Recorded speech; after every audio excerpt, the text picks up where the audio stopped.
Welcome to the Ubuntu Institute of Ideas, where we dismantle the myths, expose the truths, and redefine the narrative around Africa's economic future. What if everything you thought you knew about Africa was a lie? Forget the tired story of poverty and despair. The real story is one of brilliance shackled by deliberate design, of a continent bursting with potential, yet trapped in a system meant to exploit and suppress. In this episode, we're not here to skim the surface. We're plunging deep into the structural traps, the invisible chains, that have held Africa back for centuries. From colonial blueprints to modern-day exploitation, we'll pull back the curtain on the forces working tirelessly to keep Africa dependent and constrained. Here's what you'll discover. How Africa, once the breadbasket of the world, now imports 85% of its food. This isn't coincidence, it's the result of calculated external interference. Why a continent with the capacity to generate 1,000 times its energy needs remains in the dark, denied the tools for energy independence. And how Africa is trapped at the bottom of the global manufacturing ladder, forced to import machinery, fuel, and components it should be producing. This isn't just history, it's happening now. Debt traps, IMF conditionalities, and the relentless push to prioritize exports over local development keep Africa locked in a cycle of exploitation. We'll confront the lies of food security and reveal why true food sovereignty is the key to liberation. But we're not here to despair, we're here to imagine and build a way forward. We'll explore revolutionary solutions, like investing in food sovereignty and agroecology to reclaim Africa's agricultural heritage, unleashing renewable energy sovereignty to light up the lives of the 600 million Africans still in darkness, crafting Pan-African industrial policies to reclaim Africa's place in the global value chain. We'll expose the seductive myths of gradualism and incrementalism for what they are, tranquilizers to delay Africa's true liberation. And we'll argue for nothing less than a complete structural and economic decolonization, a bold leap toward a multipolar world where Africa stands as a global force, leading and thriving. This is more than a podcast. It's a call to action. A challenge to the status quo. A blueprint for a freer, more powerful Africa. Are you ready to rethink, relearn, and reimagine Africa's place in the world? Stay with us, because by the end of this episode, you won't just understand the stakes, you'll be inspired to be part of the solution.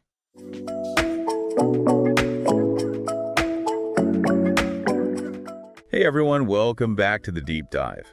Today we're going to be tackling something pretty big, Africa's economic development, or maybe more accurately, the lack of it. Yeah, it's a really complex issue, and I appreciate you bringing these sources to the table. You know, we're not just looking at numbers here. We're talking about history, global power dynamics, the legacy of colonialism. Exactly. And from what I've been reading, the questions you're asking are spot on. Are we as Africans truly free? Is Africa really poor? Or is it intentionally kept that way? Those are questions a lot of people are asking. And, you know, the sources you've gathered, they really dig into some of the hidden strategies that might be holding the continent back. That's what I'm excited to unpack today. So before we dive in, I just want to emphasize something for our listeners. We're going to be presenting a lot of different viewpoints here, pulling from the sources you've provided. Right, and some of it is going to be controversial for sure. Yeah, for sure. But it's important to remember that we're not taking sides here. We're just trying to lay out the different perspectives, present them as objectively as possible. Exactly. We want to give our listeners the tools to think critically about this issue and form their own conclusions. Okay, so with that said, let's dive in. One of the first things that jumped out at me from your sources is this idea that the narrative of African poverty is actually a myth. It is. It's a myth that's been perpetuated for far too long. And it's dangerous because it prevents us from seeing the true potential of the continent. Yeah, you've mentioned that Africa is actually incredibly rich in resources. Right, and that's a fact that has shaped its history in so many ways. It's why Africa was colonized in the first place.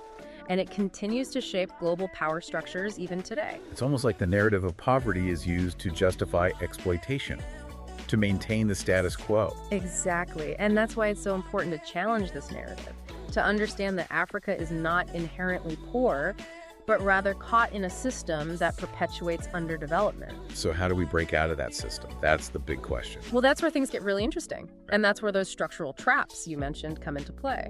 Okay, let's talk about those traps. You've mentioned three key areas where these traps operate: food, energy, and manufacturing. Let's start with food deficits. Okay, so you've highlighted this point in your sources that Africa was once a global breadbasket. Right. It's crazy to think about that now, because one of my sources points out that Africa now imports a staggering 85% of its food. How did that happen? Well, it's a complex story, but it starts with the legacy of colonialism. You see, after independence, many African nations were encouraged to focus on producing cash crops for export. Things like coffee, cocoa, cotton. Exactly. Those crops were in high demand in the global market. So African nations were incentivized to produce them, often at the expense of their own food needs. So it's like they were steered towards producing what others wanted, not what they needed to be self-sufficient. Exactly. And that's how the trap was set. This shift away from staple foods created a dependence on imports, setting the stage for the food deficits we see today. And it's not just about the quantity of food. It's also about control, right? Right, you're bringing up food sovereignty. That's a really important concept.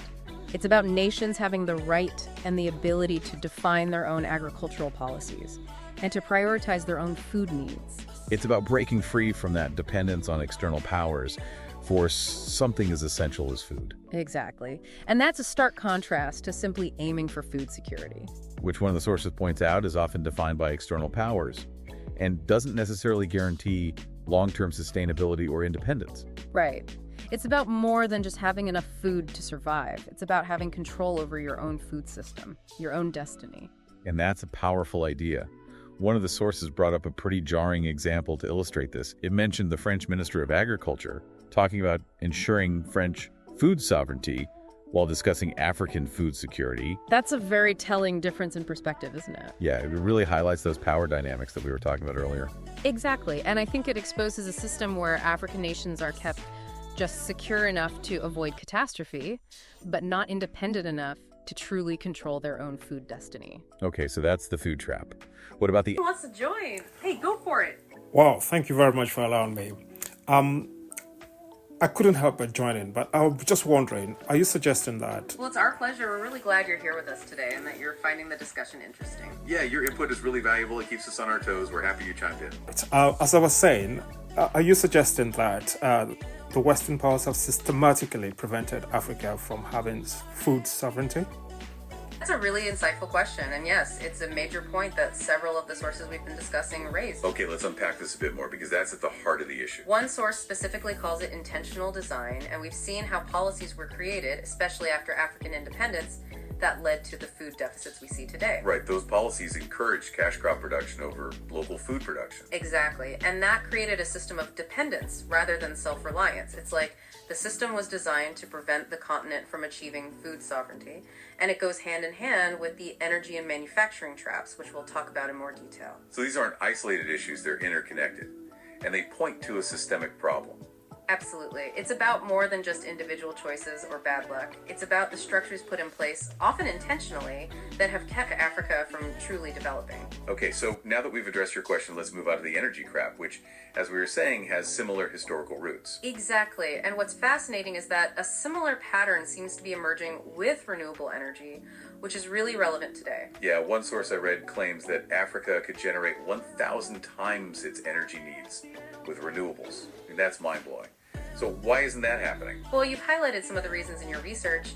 Despite this enormous potential, Africa receives less than 2% of global renewable energy investment. So it's another case of having the resources, but lacking the access to technology and funding. Exactly. And then often there are internal political roadblocks as well. Corruption, mismanagement, things like that. So it's a combination of external factors and internal challenges that are keeping them from realizing this potential. Right. It's a complex issue, but it's important to understand these dynamics if we want to find solutions. Okay, and what about that third trap, the manufacturing trap? Oh, yeah, Regarding this energy production you're talking about, which is about 1,000% potential, what would be the geopolitical implication if Africa were to realize this? That's a fantastic question, and it gets to the heart of why this issue is so crucial. Yeah, let's really unpack this because it could change everything. So if Africa were to achieve this level of renewable energy independence, the geopolitical implications would be enormous. Okay, so what are we talking about? Well, first off, it would completely shift the global energy balance of power. Right, because many countries currently rely on Africa's natural resources. Exactly. The nations that currently control those resources and the global energy market would see their influence diminish significantly. It would mean less control for them. Precisely. It would also give African nations enormous leverage on the world stage. How so? They could become major exporters of clean, renewable energy, and that would completely change the economic dynamics on the continent. Yeah, so instead of just exporting raw materials, they could export a finished product. Right, and that would create jobs and real economic growth, which we'll talk more about with the manufacturing trap. So it's not just about energy, it's about economic power. Absolutely. And it's also about political autonomy. With energy independence, African nations would be less vulnerable to external pressures. And it could create a real shift in the global hierarchy. That's right, because Africa would no longer be at the bottom of the economic pyramid. So it's a potential game changer.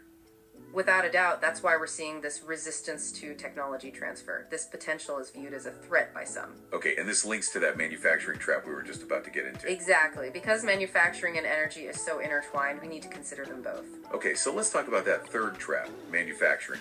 How does that keep Africa dependent? Well, a lot of African nations are still primarily exporters of raw materials. Like minerals and agricultural products. Exactly, and they often don't have the means to manufacture finished products. So they're essentially selling the raw materials at a lower price, right? Yes, and then they often end up buying the finished products at a much higher price. It's like they're giving away the value-added part. Absolutely, and this creates a system of dependence and keeps them at the bottom of the value chain. So the profits and jobs go to other countries. That's it, you've got it. They might import parts, assemble them, and then export the final product. So they're stuck in this cycle of producing for others but not for themselves. And this constant trade deficit further weakens their currencies and keeps them reliant on imports. It's a vicious cycle. It's like they're on this economic treadmill, running hard but never really getting ahead. A great analogy. And, it makes you wonder about the role of institutions like the IMF and the World Bank. Yeah, are these institutions really helping or are they part of the problem? Right, because you've highlighted how decades of prescribed policies from these institutions haven't really lifted African nations out of poverty. It often seems like they just end up deeper in debt. That's the question a lot of people are asking. Are these institutions failing by design? Or is their approach simply inadequate? It's a tough question, but one that we need to ask if we're serious about finding solutions. And it makes me think about one of the quotes you highlighted in your notes from Martin Luther King Jr. about the tranquilizing drugs of gradualism. It seems relevant here. It's a powerful analogy, and I think it applies to a lot of the conversations happening around development and aid. Are we just applying the Band-Aid solutions to deep-seated systemic issues? That's the question we need to be asking ourselves. And it's especially relevant. Oh, yeah. Yeah, how come that we never hear about debt trap diplomacy referred to IMF and the World Bank, but rather to China?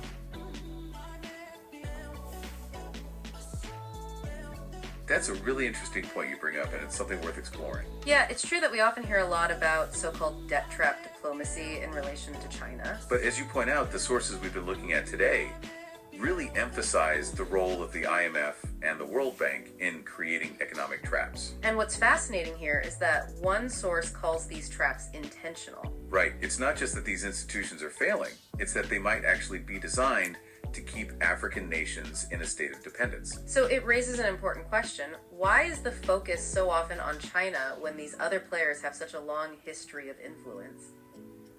And perhaps that focus on China is actually a way of distracting from the actions of the IMF and the World Bank. Exactly. It might be a way of shifting the blame away from the institutions that have been setting the terms of development for decades. It's like if we keep talking about one possible problem, we might miss the bigger picture and the longer-term problems. And that's why it's so important to look at all the angles, not just the most obvious one. So thank you for bringing that up. It's a really important part of the conversation, and we'll need to keep it in mind as we continue. Absolutely. And with that in mind, let's move on to a powerful comparison that highlights this disparity between words and actions.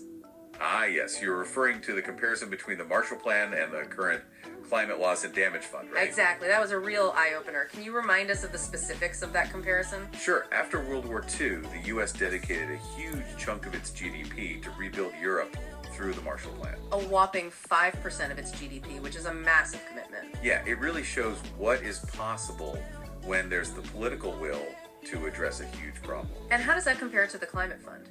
Well, the contributions to the Climate Loss and Damage Fund have been tiny. One source says it's around $17.5 million.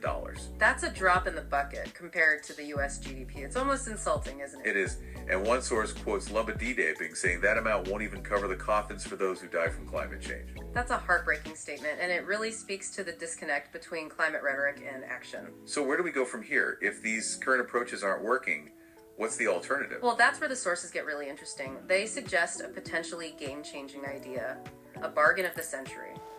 Ooh, that sounds intriguing. What is this bargain? Who's involved? It's a coalition of African nations using their collective power to reshape the global landscape. Okay, I'm hooked. Who are they bargaining with and what's on the table? The idea is to approach China, a nation with vast tech and a growing need for resources, with a proposition: Africa's resources for tech transfer. Wow, so they're using their leverage to secure what they need for a more sustainable future. Why would China agree with this? That's where those geopolitical realities we pointed out come into play. The West is limiting China's access to resources. So it's a strategic move for both sides. China gets resources, Africa gets tech. But what about the other major players? That's a crucial question. Before we delve into that, I want to quickly touch on BRICS. Oh yes, one of the sources mentioned BRICS. Right, and while they might not be a perfect solution, they could be important partners in reshaping the global order. We should explore that further. This bargain of the century idea is really interesting and could provide a way forward. I agree. And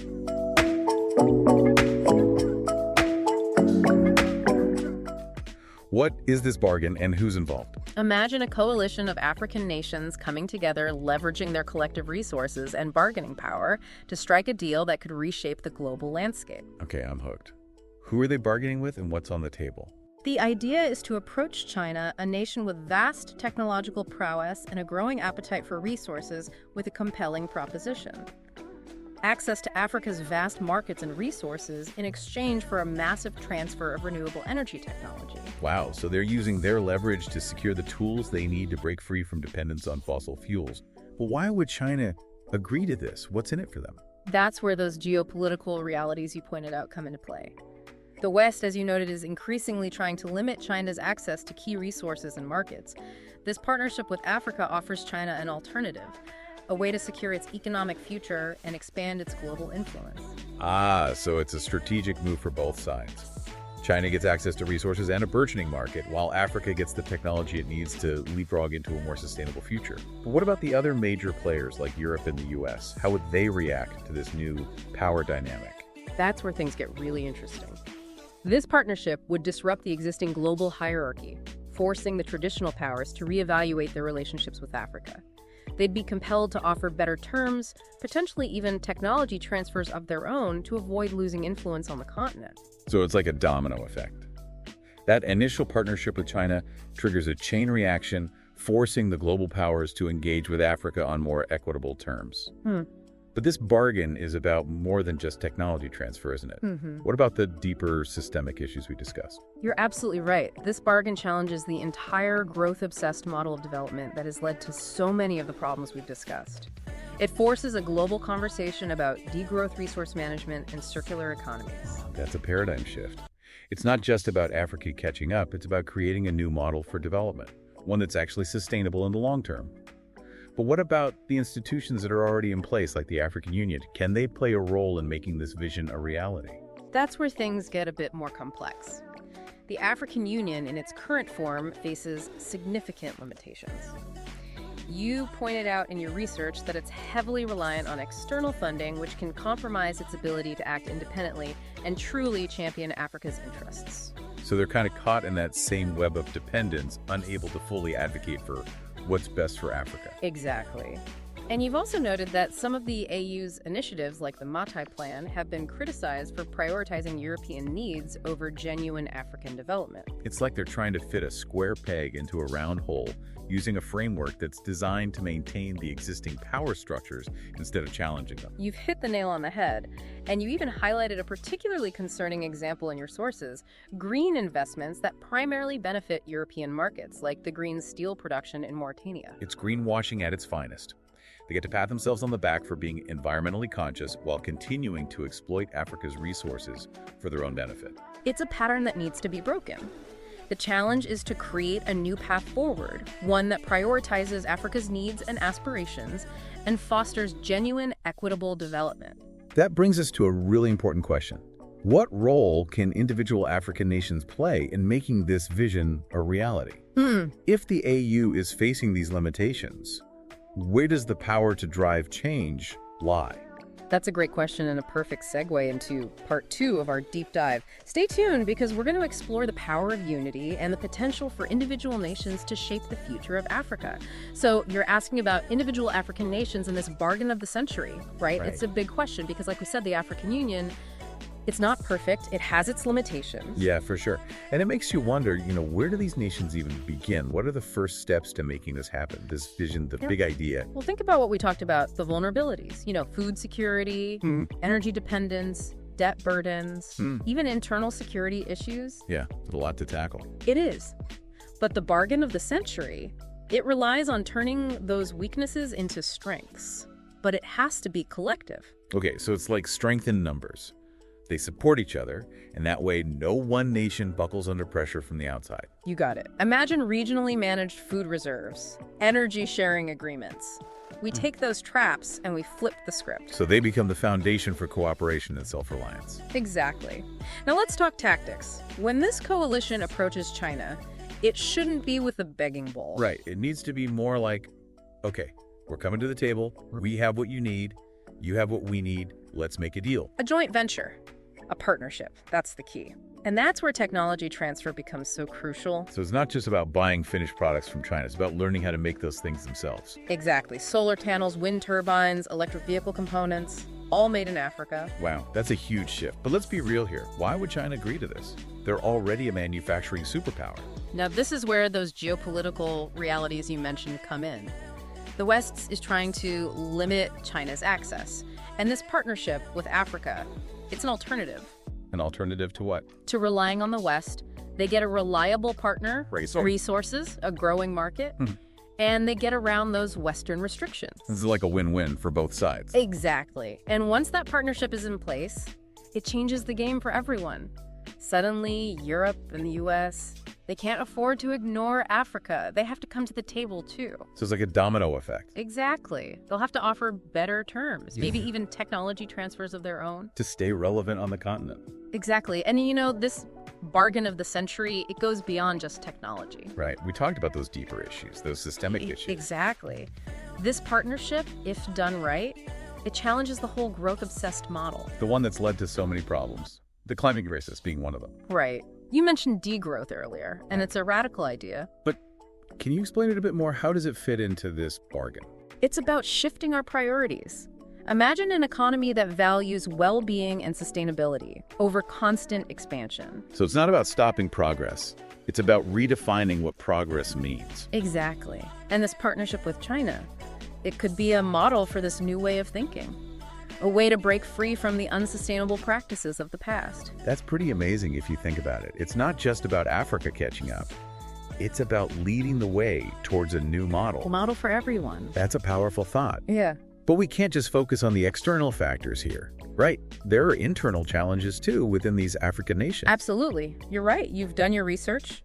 And, the issues, corruption, mismanagement, lack of accountability in some governments, these are all real problems. Yeah, and it's important to acknowledge that we can't just blame everything on colonialism or external forces. I agree. This movement for economic independence, it needs a parallel movement for good governance. For transparency, for accountability. Exactly. It's about empowering citizens, strengthening democratic processes, making sure the benefits of development reach everyone. So it's a two-pronged approach.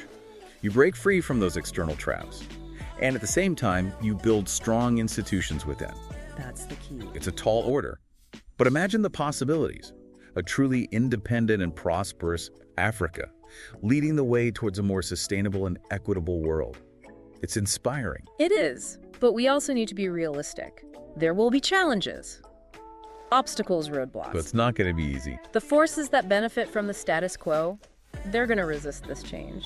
We're talking about powerful economic interests, political maneuvering attempts to divide and conquer. So it's not just about having a good plan. It's about being prepared for those challenges, having strategies to deal with them. You got it. First and foremost, unity is key.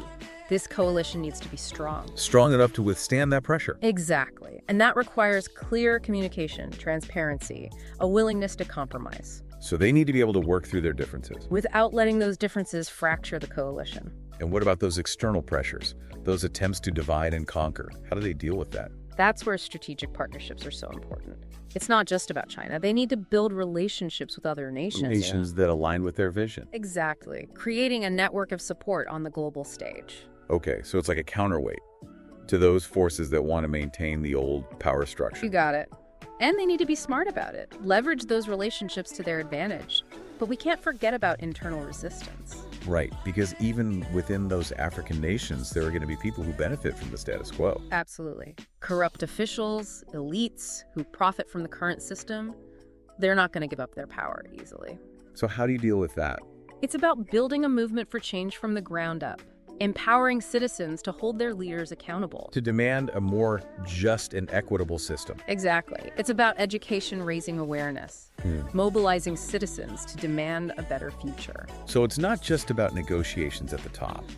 It's about creating a groundswell of support from the people. From the people who stand to benefit the most. It's a huge task, but if they can pull it off, It would be a fundamental shift in power, a chance for Africa to finally claim its rightful place on the global stage. it's inspiring. But let's be real. This vision, it faces some serious obstacles. What are some of the practical on-the-ground challenges that could derail this whole plan? That's the question, isn't it? And it's one that we need to think about carefully. While the vision is exciting, we can't ignore those potential pitfalls. What pitfalls are you thinking of? Well, just implementing a plan of this magnitude, coordinating across so many nations, managing expectations, navigating unforeseen complexities. Yeah, that's a lot to handle. And that's exactly what we'll talk about in the next part of our deep dive. All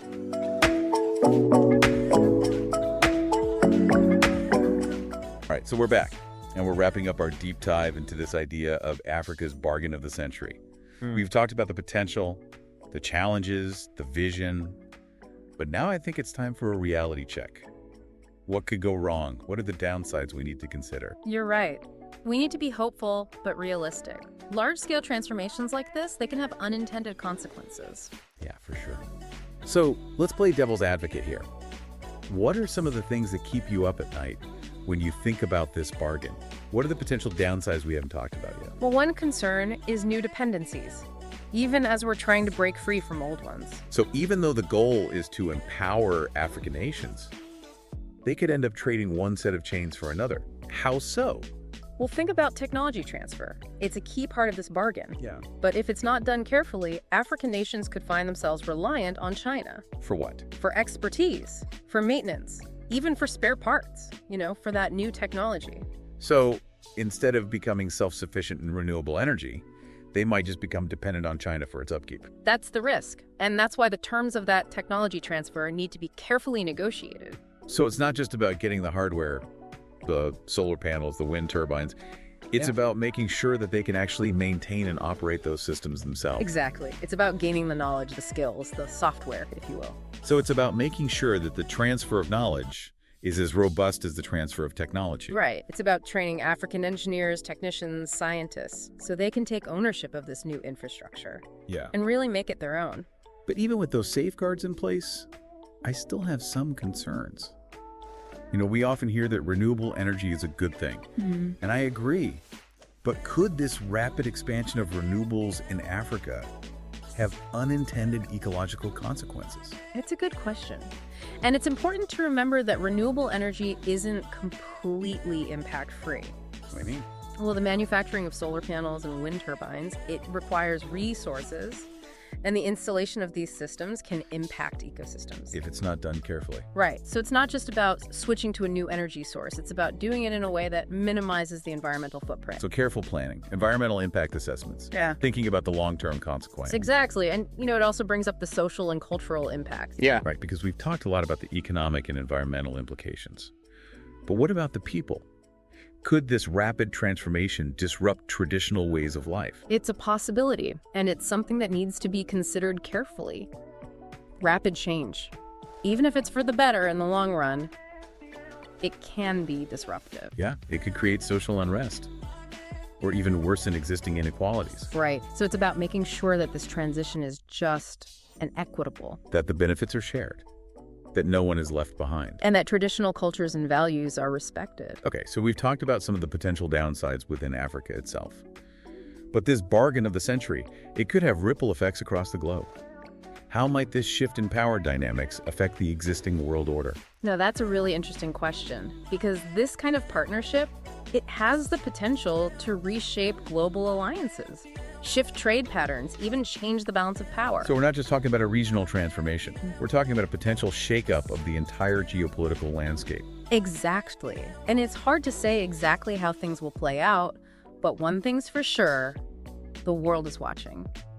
And the stakes are incredibly high. It's a pivotal moment for sure. But with all these complexities, these potential pitfalls, I have to ask, is this bargain of the century really achievable? That's the million-dollar question, isn't it? And honestly, there's no easy answer. But here's what I can say. The potential is there. The resources are there. The desire for change is there. But it's going to take a lot of effort, a lot of strategic thinking, and a willingness to navigate these challenges with wisdom and foresight. So it's not a guaranteed win, but it's a gamble worth taking. Exactly. The stakes are high, the challenges are real, but the potential rewards for Africa and for the world, they're too significant to ignore. It's a bold vision, a chance for Africa to create a future that's truly independent and prosperous. And it's a bet on a more sustainable and equitable world for all of us.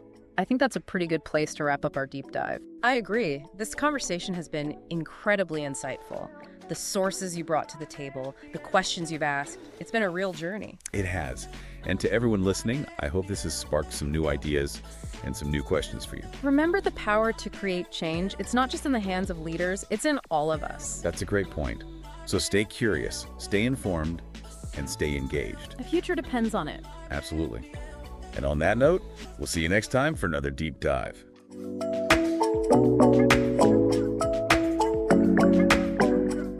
Thank you for walking this path with us, one that confronts uncomfortable truths and challenges entrenched narratives about Africa's economic reality. We hope this discussion didn't just shake your understanding but sparked a fire within you, a fire to question, to act, and to dream of something better. Together, we have unraveled how colonial systems continue to weave their web of dependency, turning Africa into a supplier of cheap raw materials, a consumer of foreign technology, and a dumping ground for the obsolete. We've explored how the myth of food security obscures the urgent need for food sovereignty, how Africa's vast energy potential remains stifled by denial of access to technology, and how Pan-African industrial policies could be the cornerstone of a new era of independence. But this is not where the journey ends, it's where it begins. As we close, we leave you with these questions to ponder and act upon. Why, despite possessing the capacity to generate 1,000 times its energy needs, is Africa still denied the manufacturing technology to harness this potential? How can African nations unite to dismantle the financial architecture that chains them to cycles of debt and dependency? And most importantly, how can we collectively forge a new multipolar world where Africa stands, not on the periphery, but at the center? These are not simple questions, but they are the ones that will define our collective future. They demand bold answers and even bolder action. We urge you to keep the conversation alive. Share this episode. Debate these ideas. Challenge the systems. Be the catalyst for change. And join us next time on the Ubuntu Institute of Ideas, where we'll continue to dive deep into the forces shaping Africa's destiny and work together to build a world where justice, equity, and true liberation are not just ideals, but realities. The future of Africa, and the world, depends on what we do next. Will you rise to the challenge?